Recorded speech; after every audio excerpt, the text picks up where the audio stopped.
So we're continuing on with Eruvin Nun Aleph. So, but we're going to be starting the last couple lines on Nun Amud Bet. Amar Shvidati B'Ikaro. So just to refresh everybody's memories, so we're talking about somebody that's approaching dark, and you're trying to say, and you want to make a place for Shabbos that's somewhere between where you currently are and where you want to be. So the question is how to properly go about doing that. So we mentioned that if you said Shvitati Tachtav, that if you're residing beneath something, that's not a valid formulation. The question is why is it not a valid formulation? And we seem to, and we come up with several reasons why that's no good. Saying beneath it, because the area that you're saying beneath is not specific enough. Let's say like there could be a large area that it could be. Do you mean these 4 amot or those 4 amot or those 4 amot again underneath the area, or is it probably you need to specify precisely which one, or is it that you tried to make a place that was too big and didn't have walls as your location, and that was a problem? But in the Mishnah it stated that the proper formulation would be I want to rest by the karo, by its base, whether they're referring to the base of the tree or the base of the fence, because if you're staying there's a specific enough location that you'll actually be able to say fairly definitively that that's the location, and you will be and then you'll be able to have your club extend from that location. You'll be able to hopefully make it home for Shabbos.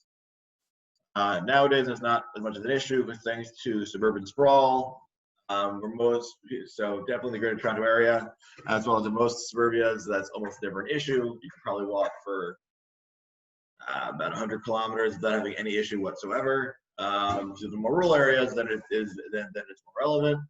Again, but assuming you're living, let's say if you're in a cottage for the weekend, and you mistimed your walk on Erev Shabbos, so that's when this would come up.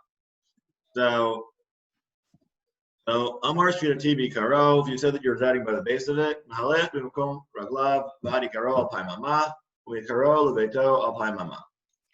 So if somebody says I'm resting by the trunk of the tree, right, by its base, then you can walk from where you currently are until where the ikar of the tree, the trunk is 2,000 amot, and from where the trunk is 2,000 towards your home, which will, assuming you calculate it correctly, hopefully get you all the way home. Which means that in total you're able to walk 4,000 amot. Amarava, mati. So now we're having a limitation on this extension. Is that when are you allowed to say that I am residing at the base? So actually, it's not as expansive as we once would have thought. Rather, it only works if you are if you happen to be able to get there before it's actually Shabbos, which means that. So what does that mean? So he has to, if he had so meaning, let's say normally you're currently walking at at a slow pace. You'll walk. Let's give it 6 kilometers per hour. That's your walking pace, right? So right now you're again 2,000 amot is roughly 1 kilometer. So basically you're currently 2 kilometers out from your home. So when do we say that you're allowed to make that tree your location? So only if you could have ran there and made it before the onset of Shabbos. Meaning you had to have had in mind Shvidati B'Ikaro. At least let's say 5 minutes. Let's assume we're not in very athletic shape. Let's say you have to at least have it 5 minutes before dark, right? Enough time for you to have ran there. Again, if you'd walk, it'd take you 10 minutes or 15 minutes. But if you ran there, you could have made it. So as long as you could have that you had in mind, you had it on time. That's when it would apply. So but didn't the Mishnah state it got dark and you didn't realize it was dark while you were traveling? So yes, he realized it was too dark for him to get all the way home in time, but not too dark for him to be able to get to the tree. Amarava Chashka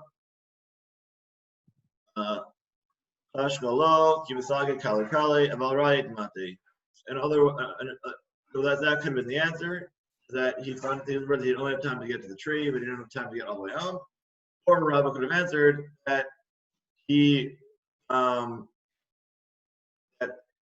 he would have you're right. If he had walked slowly, he would have made it home. But if he had ran all the way, he would have been able to make it home. So he simply the reason why he's doing this isn't because again you're talking about a distance of 2 kilometers. It's not that far, right? It's like 20 minutes if you're walking a little briskly. Not too terrible. So let's be so then so we're saying that that's why Rabba's response is so it's only in a very limited case where this is actually relevant. Normally it wouldn't come up. So Rabba Rav Yosef Havuka Azli Baruch.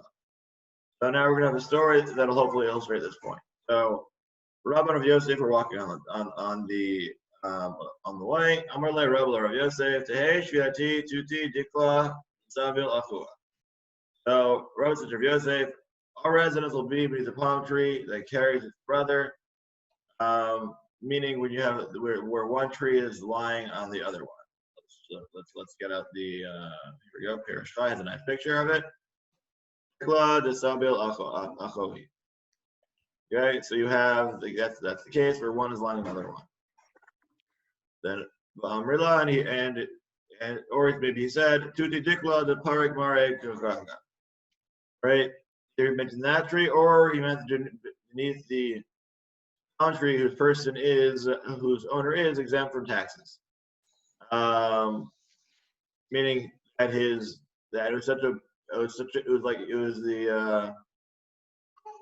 let's say if we're talking about the best let's say in terms of the county fair, so we're talking about this is the one that would have won because it produces so much fruit that it would have had enough to pay all the taxes for the whole year. So it's an award-winning tree. So Yadale Mar.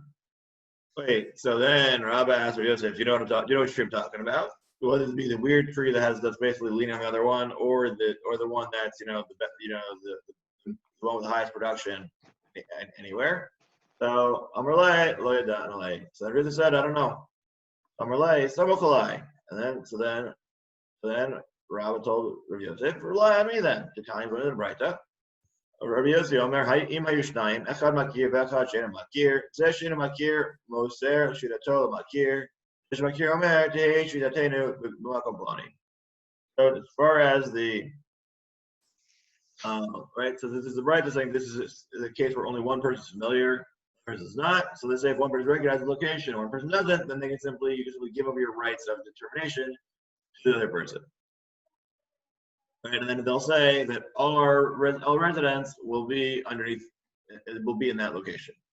That's why it'll work. Because one person is doing it on behalf of the other person. Lohi, wait, but this can't be. Lo tanale Rabbi. Shouldn't we teach it according to? That's only if we follow Rabbi Yossi.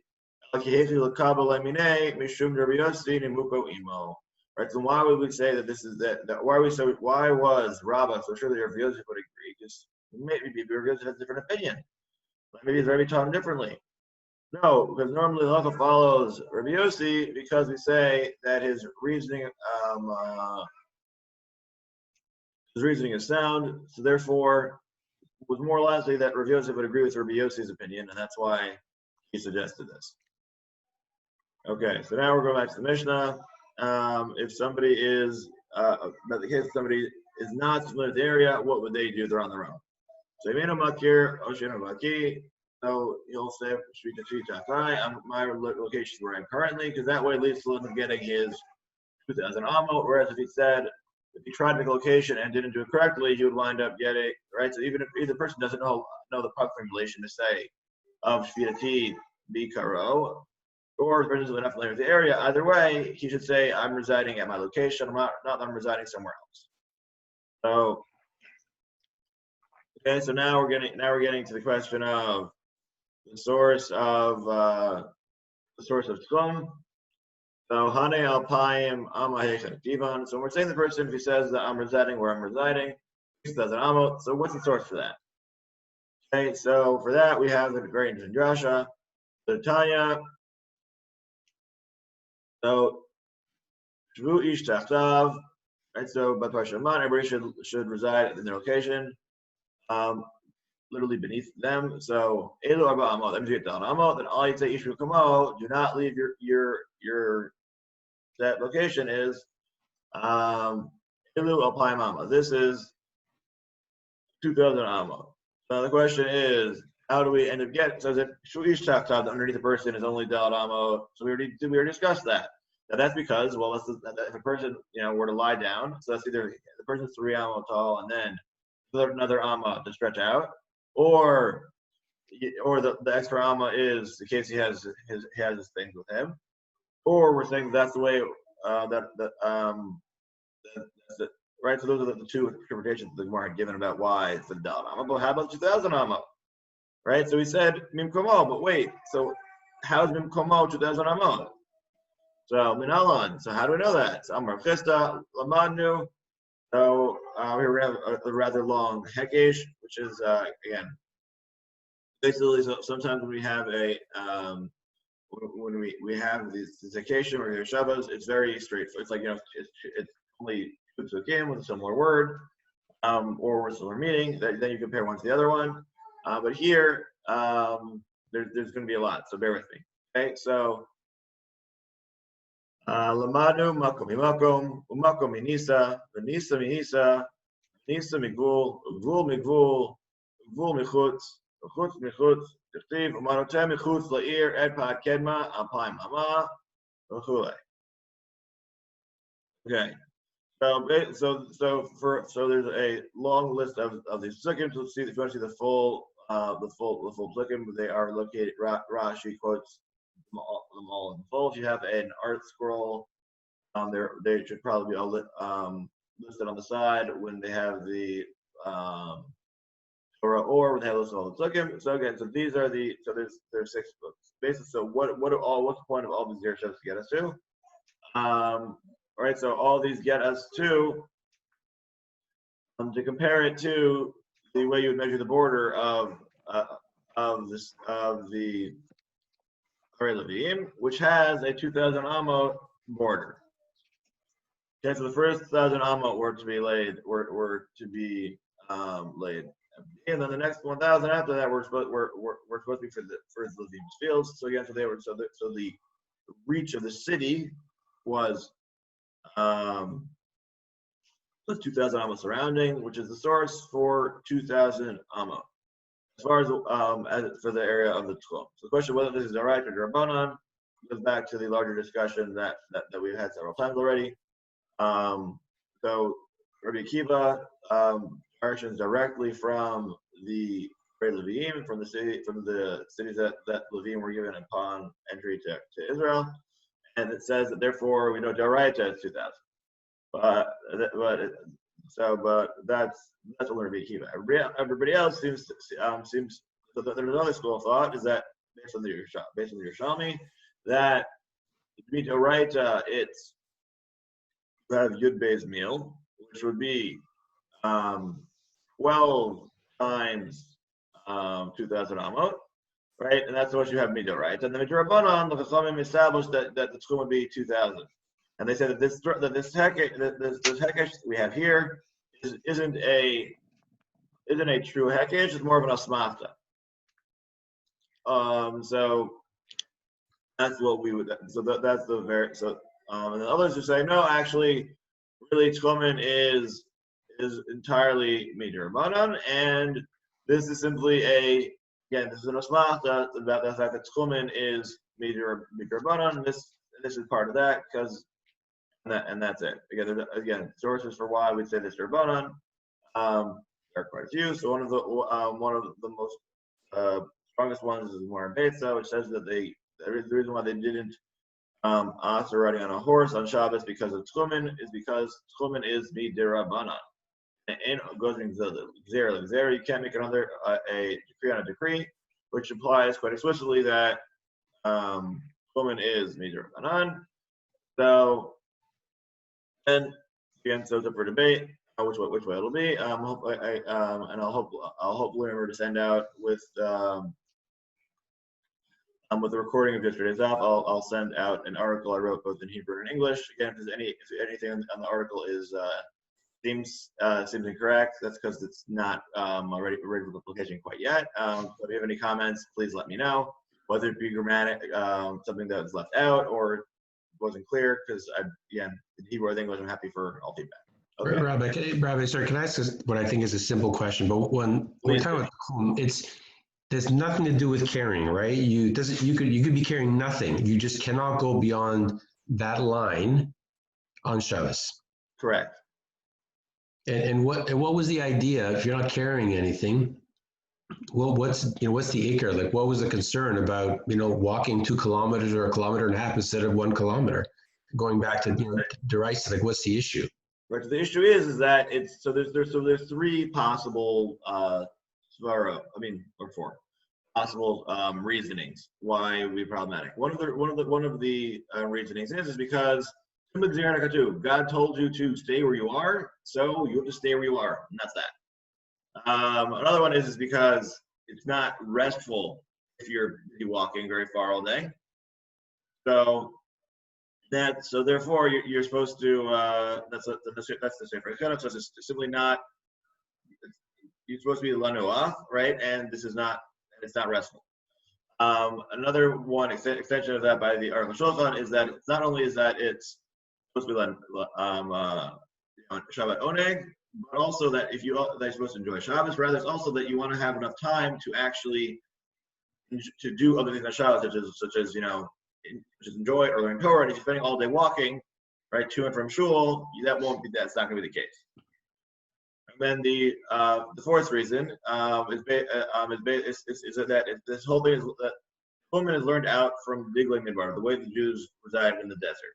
So then this is as far that I'm suggesting. Again, I haven't seen it in a source yet. If you find it, let me know who says it. That the point is that there's something that the Torah is trying to teach you, that you're supposed to remain in a given location. There's something to be gained by being there specifically. If you're, let's say, residing in a town, so you're supposed to be in that town for Shabbos, and that's going to be your Shabbos experience is related to the town and the community there. If you happen to have, decided to spend Shabbos or got stuck on the road, so you have a very different type of Shabbos, that of Shabbos, in your Dalet Amot in the middle of nowhere. Is it pleasant?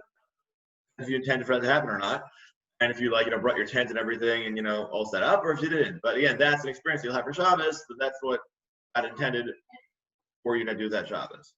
And it's 2,000 amos from, call it the city limit. So in a place like Toronto, where would that limit be? Orange, like Barrie? I mean, what? So the answer is it would be rather far, or you hit a physical boundary of sufficient size, if you have a wide enough lake or river, that could also do it.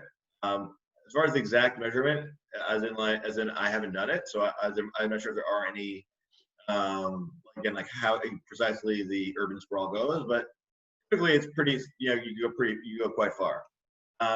So again, this is the problem sometimes. I know, and it's a separate subject. But when you say tefillas haderech, you have to be outside the city. But sometimes it takes forever to get anywhere outside a built-up area. So is that same kind of built-up area that we're talking about here that's still part of the Zichron? So not really. So for that, typically you wait till you get outside of the, till the name of the town changes. Okay. For that, right? So then, you get on the highway, wait, 5 minutes, and then you're good. That's typically that's what the minhag is. You could do it. There is room to be able to. You should wait till even further because going on. Let's say if you're going, let's say a long distance ride. Let's say somewhere, going to go skiing in some lodge somewhere. Maybe you should wait till you get outside of the suburbia. But it seems to be not that way. For more on that, okay. But on this point of the 4 reasons, it sounds like the last reason we gave almost sounds like whatever Yom Kippur was for each of us, that's the way Hashem wanted it. It almost sort of rings true to how we started this year. And the other ones I have a bit of a problem with because we're talking about going a distance to hear a particular speaker. That's the pleasure that you want on Shabbos. And so it seemed hard to say, we don't want you to go a distance because you're not going to enjoy Shabbos if you have to walk that distance, but that's kind of your desire. Right. So, and then let's say so there is, as we mentioned when we have the debating how you should walk and the um, and making a Erev Tchumen conditionally. So we said one of the few instances where that's allowed, where that the Mishnah recommends doing so is if you want to try and hear the Chacham, right? So you want to hear the wise person who's speaking, so you can walk that allow you to walk 4,000 amot as opposed to the 2,000 the standard 2,000 by putting it halfway in between, right? So it appears to be that part of it is that yes, you want to go get the Chacham, but is it if you really wanted to have that experience, it seems like I was telling you that you should have spent Shabbos closer to that location. Right? So nowadays we're like, because we think of distances, we're like, oh, of course that's doable because we're used to traveling much farther. But back then, it would have been considered to be more of a trip and also far more dangerous. That's why you'd say it's Philadelphia if you're going that distance. So then it wouldn't be you wouldn't be so quick to say, oh, I'm just going to go walk, the 2-3 kilometers to I guess would be in order to pass the Tchum would have to be up farther than the Arab swimming distance, the more than 2 kilometers. So it's like at that point you should be thinking there because it's dangerous. You're on roads that aren't necessarily paved or safe, and it's very dangerous to leave the town. So we wouldn't. So it's not as nowadays we're very I'll go travel there long, like it doesn't phase us. But back then, a long distance that somebody would have gone if they went to the town over, it's going to be a big deal. Right. So but nowadays it's like I did that. I went to 5 different towns in the span of an hour. So like, okay, it's a very different world.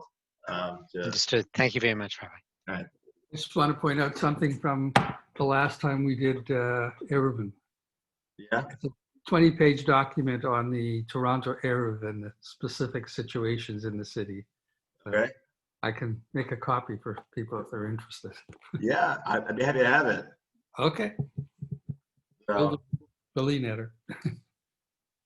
right. Okay, so now I think we have to hold up on questions for a little bit because I want to hope we can finish today's daf. So forgive me if I go a little quickly. If anyone has any questions, you can ask after 8:15. Also, you feel free to email me or bring it up tomorrow.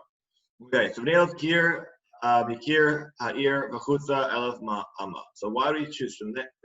So we're talking about the Eruvin. So why do you make 2,000 amot as the distance? Why not learn from the same person? Also says that there's 1,000 amot for the right. So when we're talking about the fallow space as opposed to the full area, including their fields. So danin chutz michutz and danin chutz michutza. No, because we only let the hekesh use chutz but not chutza. Why not kamina? What's the difference between the one that is 2,000 and using chutz chutza? So hatan ver bishmel l'shav kohen va kohen zu shiva zoe bia. Wait, we're talking like der shav and hekeshes. Wait, so since when were you so precise? Right? Sometimes it's a different word entirely. Let's say when we have the case by Shava Kohen to Ba Kohen, right? So we make that when we're talking about the about when a Kohen is coming to talk about, we're comparing leprosy versus tumah there. So so again, there works and it's a different word entirely. So why doesn't it work here? How does there show work? Where it says no, that only applies when there are no terms that are identical to it, but when there are identical terms, we don't. So that's the word response here, but in general, it is a very good question. So why doesn't it work here? Why does it work here and not there? So the answer the answer in general is in order to have Xer Shava or Hekesh has to be Halacha Moshe Misina. You can't make one up on your own. So that's the real answer. The real answer is that we don't have the Zohar that the Hekesh is. So the Hekesh is that's the Hekesh is. Yes. So Xer Shava happens quite often in the Gemara, and every time it comes up, I have the same question. Most Xer Shavas, like chutz, are single words. This is 2 words. And the Kohen is the same in both, of course. Shava, and they're talking about the action of the Kohen. It's still a good Xer Shava if they did Kohen. Right, but there's too many times where Kohen comes up. So they don't like. The answer is that whenever we have a local motion be standard, that's why the dresser worked. That's why the dresser worked. If we don't have a Masor, that's the way it worked. Then it didn't work that way. That it's based on if we have Masor, that's the way the dresser goes. Because if not, you can make whatever dresser you want just based on being slightly similar, and things can get really weird. Okay. So that's simply the way it works. I don't have a good answer for you. So Paim Amagalo. So you get 2,000 round amot in a circle around. So that's not including the corners. This so Panina Benatignos Manashach. Eat legs there shava payot kivan. Eat legs there shava Paim Amanale. Okay, so if you want to say 2,000 round amot, how does that work? If you're comparing to our Levium, they get the corners. It even mentions that. So then in the pasuk. So then if you're not using that as your source, then what's going on here? Then where do you get 2,000 amot from? Olam eat like Zerah Shava. Rather, he has like Zerah Shava. But Shani Haka the Amar Zeh Yelahami Grishaya ear. So it's like no. So because the pasuk says you will give the corners to the field of the open spaces for the city, the corners, but only for the Levim, but not for Shabbos. Why the Rabbanan say it's squared off even for Shabbos? Tanur of Chananya, Kazeh Yehu Kol Shavtei Shabbat. So they say that this is simply it's on the right there in the Chananya that all measurements for Shabbos are done in squares, not in circles. That's that. Okay, so Omar Rabbi Yaakov Bar Yaakov Amavir Arba Amot Rishut Rabim Eno Chayav Ad Shemavir Hein Ba'al Sonan. So Rabbi Yaakov said if you carry our 4 Amot in Rishut Rabim, you're not Chayav unless you've gone to carry that long on the diagonal. So, which would mean that you have to have carried 1.4 times 4. In order, which is 5.6, in order to have been in violation. Almost have been in violation. So Amar Papa Badik Lan Rava Amud Rishut Rabim Goa Sar Rochav Arba Tarif Heina Son Olo. So we're going to try and test this out. So Rabbi says if you were talking about we have the case of the Rishut Rabim, we say it's 10 amot tall and 4 amot wide. Are we saying that does it also need to be? Is it 4 by 4, meaning diagonally it's 5.6, or are we saying that it's simply a perfectly circular post that's got a diameter of 4? So Marina Lav Hainu Rav Hananya, the Tanya Rav Hananya, because he calls Shot Shabbat. What do you mean? So Hananya said that already. Everything you talk about in terms of Hilchot Shabbos is in terms of squares. So it must be that it means it has to be 4 by 4, a 4 by 4 square, not a 4 diameter cylinder. And that's the conclusion. Now we're talking about when you make an Erev Tchumen, you do it with your feet. So Amar B'Meir Anu En Lanu Ela Ani V'Kulei. So then the Rebbe there says that only a poor person can, a rich person can't.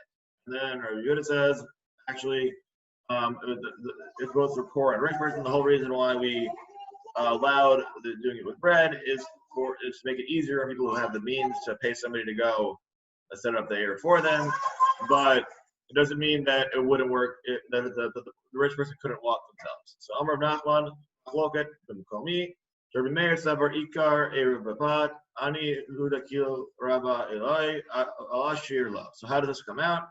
So Rabbi Nachman says it's based on a question of when you say my location. So why does Rabbi Meir say that it only works for a poor person? Because Rabbi Meir thinks in general the way you're supposed to make an Erev Tchumen is with bread. And therefore, and then when the ani is allowed to do it with his feet because he can't afford to send a bread, so that's a kula for him. But really, you should do it with bread. That's why the rich person can't do so.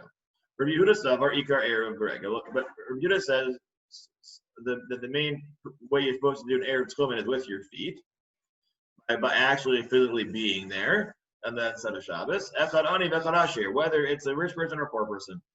But as far as the ability to say, I'm going to reside in X location that I'm not there yet, we only allow that for a poor person, but a rich person, however, we require him to bring bread over that location or pay somebody to bring the bread over to the location they wants to reside. Zohisha Amru Mam Tanila Remeir. And that was the statement we said in the Mishnah of Zohisha Amru, that we're supposed to do it with your feet. So who's this opinion? According to us, according to Rabbi Meir. Ahai Kai Eno Makir O Eno Osheno Baki Balacha. So, but what do you mean that it's talking about Rabbi Meir's opinion? We know who it's talking about. It's not talking about a rich person or a poor person. Mishnah says it's saying if he doesn't recognize the area, or if he's not so well doesn't know halacha so well. And it also says lo amru marmipat elahakel. Right. So again, so the first part we're like, yeah, it doesn't make sense as Rabbi Meir because the problem is that it says it's referring to somebody who doesn't know. Therefore, it doesn't have any, or it doesn't have halacha, or it doesn't have location, so it doesn't have anything to do with being rich or poor. Below Amr Ma'arim Mipat El Hakel Mamtani La Rabbi. To say that we were making an Eruv with bread is meant to be easier for you, so that would work according to Rabbi Yehuda's opinion. Right, because he says that everybody can use Eruv Beregel, you can set up your Eruv by walking there. So that would make sense why he would say that bread is only to make things easier for people who have the means. Just Amar just says Machloket b'makom ploni. The argument is, if you said residing in a specific location. Rabbi Meir savar ani in Ashir Love. Rabbi Yehuda savar achani v'echad Ashir. Or Chisda says, different than what we said earlier. Rather, when you say I'm residing in a location, in that location. So Rabbi Meir says that only works for a poor person, but not for a rich person. Rabbi Yehuda would say that both of them it would work because the mechanic is based on Eruv Veragel, right? By doing with your feet. So Aval Bimkomi, if you said where I currently am residing, Verakol Echad Vechad Ashir the Ikar Eruv Veragel. On the other hand, if you were to say where I'm currently at, everyone would agree that it would work for everybody because even if you want to say Ikar Eruv, so now that nobody actually truly holds that Ikar Eruv is BAYT, just because everybody agrees that always the concept of Ikar Eruv Beregel. The question is, are we being stringent on the rich person, making him do a better Eruv in general? But for the case of where you're deciding that you're residing where you are, you don't need to set up a specific Eruv. Just being where you are is sufficient. The real question is, if you wanted to say, oh, like instead of walking all the way to the set location you wanted to reside, that would be the question. Zohi Shamru. So again, as we said before, as we mentioned before, that which said who is the one who says that an ani can only do it with his feet. So who said Mamtani? Who says this is Rabbi Meir. Rabbi Meir. But hi Kai, me Shabbat Derek Fakashecha. But why do you think that the first part of the mission has to be Rabbi Meir? Didn't we right that this person gets stuck with Chamar Gamal, the person gets stuck with basically nothing. It's specifically we're talking about not a rich person, not a poor person, but somebody who happens to be on coming back, and then it gets dark. No mention of being rich or poor. It also says Omar about Al-Hakel, Mom Tanila Devrakol, to then imply that the last statement in the Mishnah, where you only get to do an Eruv with bread, the ability to make an Eruv with bread is meant to be easier. So that's everybody agrees that the purpose of making an Eruv with bread is to make things easier. So now we're going to see which one of those is the way we want to learn the Mishnah. Talking about Rav Nachman, rather let's follow Rav Nachman's opinion, who says that it's all a question is about Bimkomi, if that works or not. Everybody can make an Eruv with bread. Below it say Ashir Chosatchom V'Yamar Shviati Bimkomi Lefi Shelo Amru Me'arvin Beregel Elami Shabav Dev Chashtad Shver B'Meir. What's the reformulation of Rav Meir's opinion? That everybody can make an Eruv with bread, but a rich person should not leave the tchum and say, I am residing where I'm currently by my feet, my location, because we only allow, who's allowed to use the Shvita to Bukomi Heter?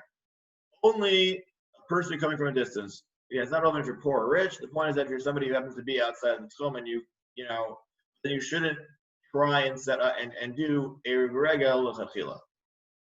Rabbi Yehuda's opinion is that the rich or poor, you can always make an Eruv with your feet. Actually, great. As long as you went outside of the tchum and you stood there, that's all you need to do. Don't need to do anything else.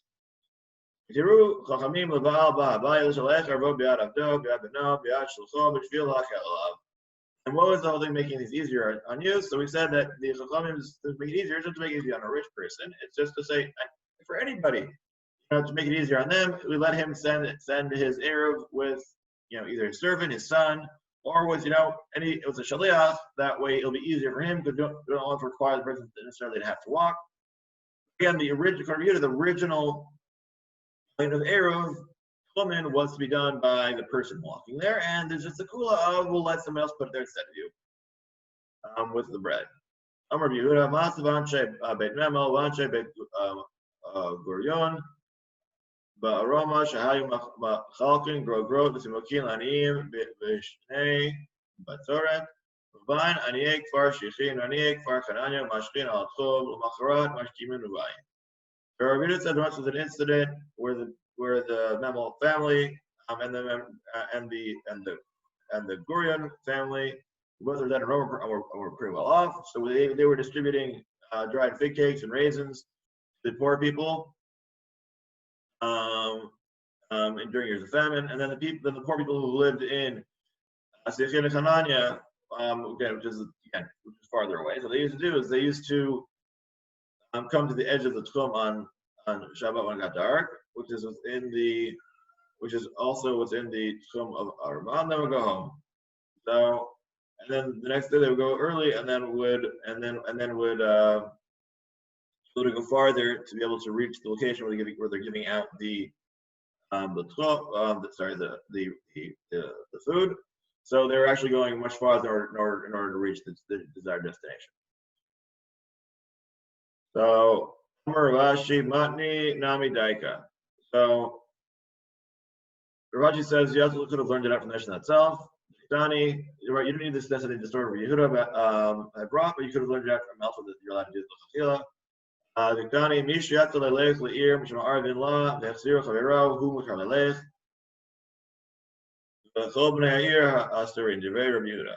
So this is the one time that if you were forcibly removed, if somebody wanted to go to another location, where you're going to be an Arab to, and then his friends, and then he tried to set the Arab, and then somebody else returned the Arab after he set it up. He's allowed to go where the rest of the city are forbidden. Yehuda, because he was in the right place at the time, but the rest of them can't use the tchum set up. They're tchumen because somebody had already removed it. And so we learned similarly. Ma'ishna ihu, ma'ishna inhu. So we discussed this Mishnah. They were like, wait, but why are we differentiating between the person who placed it versus the other breath in the city? So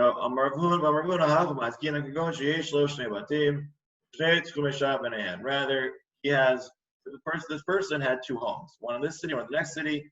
So therefore, he would be able to switch and both of them would overlap. So he could say, my residence is at the other house, not this house. But nobody else has such a setup, therefore they can't say that. You give the nafak, alternatively, you could say, give the nafak like lorcha havle ani. Or you could say, since he's the one who had originally brought the Arab coming out there, he's considered to be like a poor person since he's on the road. And therefore, when it got dark, he gets 2,000 and can keep going in that direction. But for everybody, he avoids physically located. For everybody else, because the tchum had been removed, they do not get it. Therefore, a lot of people, because they were residing still in the city, they consider to be rich, and therefore they don't get this allocation. Which imply that any place where it says you take a specific location, so that applies for a poor person, but not for a rich person, and that's how we can correct. And then where it says correct, that's what we learn out from that case. That would support the fact that only a poor person is allowed to say b'makom ploni, but not a rich person. Because the person who happens to be outside the city, yet the person on the road becomes like the poor person, and that's why it works for him. Matnila. Okay. Matnile Rechia Barashi Lechia Barav Kamei Darav Echad Ani Vechad Ashir. Rabbi Akiva Barash taking the Mishnah to Chiyav Rav before Rav, and he stated, he said, whether they be poor or rich, they can all do an Eruv with their feet. So Omer Le Rav, Sayim Banami Halach Rabbi Yehuda. So the Rav said then not only that, but said the halach is like Rabbi Yehuda. So okay. So he would say as a conclusion, right? Not only the halach is Rabbi Yehuda, that's for a poor person, rich person, right? So even though it's implied by saying that that's the case, what he's saying, you should make sure to say that that's also Rabbi Yehuda's opinion, that it's whether it be for a rich person or a poor person, they can all make an Eruv with their feet. Okay, so now let's okay, so we're gonna pick up by Rabbi Bar Chanan story tomorrow. So now let's quickly sum up what we covered today because we covered a lot of ground. So we were discussing the. So we were discussing a lot about Eruv Tzchumen. We also discussed one of the sources of Eruv of the length of the Tchum. That we say it's 2,000 amot, learned out from a Gzera Shava, extending to the, again, with a lot of different between psukim, getting us all the way to the Arei Leviim. We discussed the question of why, based on that pasuk, you would wind up getting having either a circular tchum, right, or reading a radius of 2,000, or a square tchum, meaning you get it's a 4,000 by 4,000 square, which also gets you the corners. We discussed some of the reasoning behind tchumen. We discussed the difference between whether you say I'm residing in a location, or not. We decided, are you allowed to say that I'm residing in X place, or you're not allowed to say I'm residing in X place?